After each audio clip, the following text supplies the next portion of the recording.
Welcome to On the Couch, a regular catch-up where we discuss the issues facing media, marketing and advertising and hopefully provide some solutions.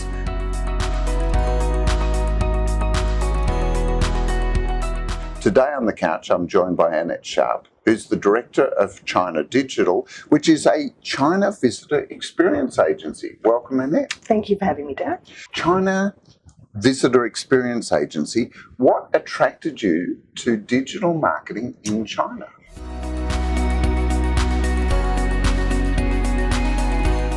So no one chooses to do this, I don't think. I think it either comes to you or you fall over it. So I had an interest in cultural communication. So I was very interested in how to connect with communities and the different techniques that you need compared to broader target audiences. And I loved the immediacy of digital. So I grew up in a time where we did broadcast media and you didn't really know the effectiveness of the investment. So, we did modelling and we did a whole lot of stuff to try and work it out. And digital came along and suddenly there was this ability to see immediately the effectiveness. So reinforcing a sense of actually achieving something. Absolutely. But look, China, why China? Because, it is really such a different market to every other market. It is. In what ways for you?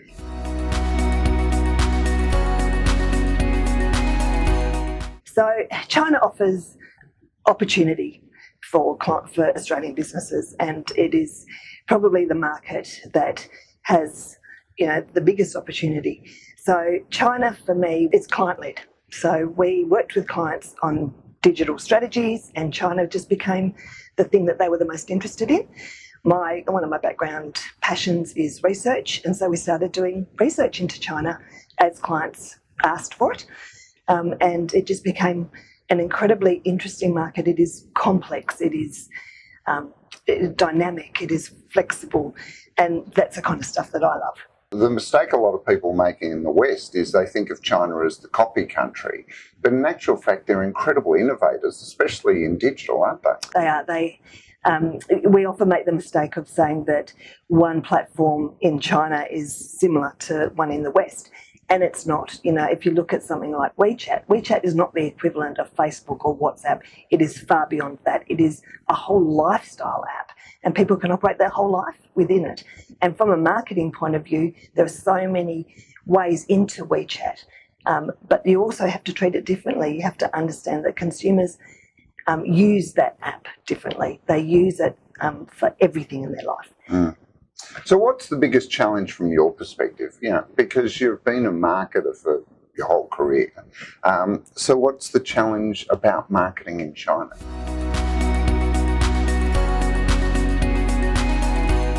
I think China is complex in terms of the number of platforms, in terms of the flexibility and the functionality of those platforms. But I don't think you need to necessarily apply any different strategies to China. I think that you should apply all the rigour and all the discipline of any marketing strategy, but it's just that it offers you different ways into the market. Because we've seen some phenomenal mistakes with the Western brands in China, and Dolce & Gabbana comes to mind. Yes. What are some of the big mistakes that people make?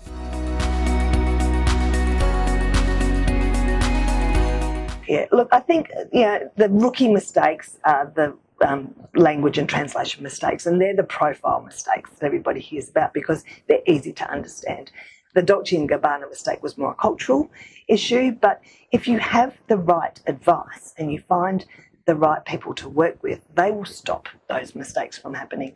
So I think the mistake that marketers make, apart from the wrong names or the wrong bylines or the wrong positioning, is really to not have longevity in market, to not approach it as a market where you need to build relationships, because that is really critical in China, is to know that you're going to be there for the long run. You're going to make mistakes. Chinese will forgive mistakes.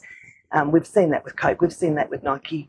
So as long as you are prepared to roll with the punches and be flexible and be culturally sensitive and to apologise when you need to apologise, then I think if you have the right advice and you have the right people to work with, I think you'll be fine.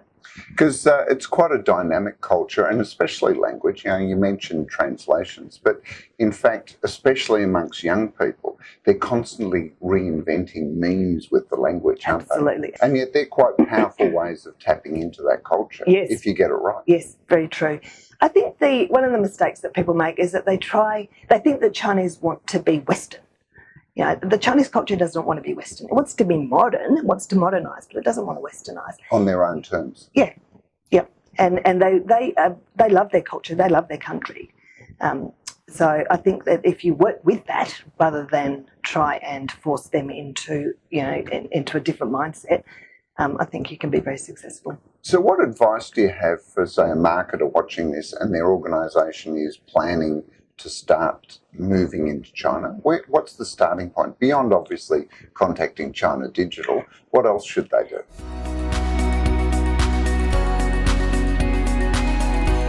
Yeah, I think do your homework. I think that's the most important thing, is to understand the market, to understand the consumer, to understand the mindset and the culture, to understand the competitive landscape, to understand what the Chinese market is saying about you, because they're talking about brands.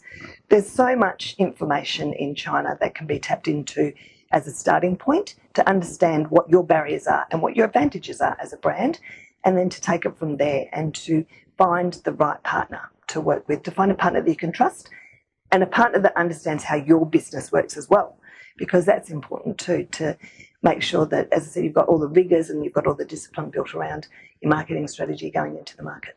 That's great advice, Annette. Thanks for joining us on The Couch. Thank you for having me. And thank you for joining us on The Couch. Make sure you subscribe to our YouTube channel and stay tuned for more On The Couch coming very soon.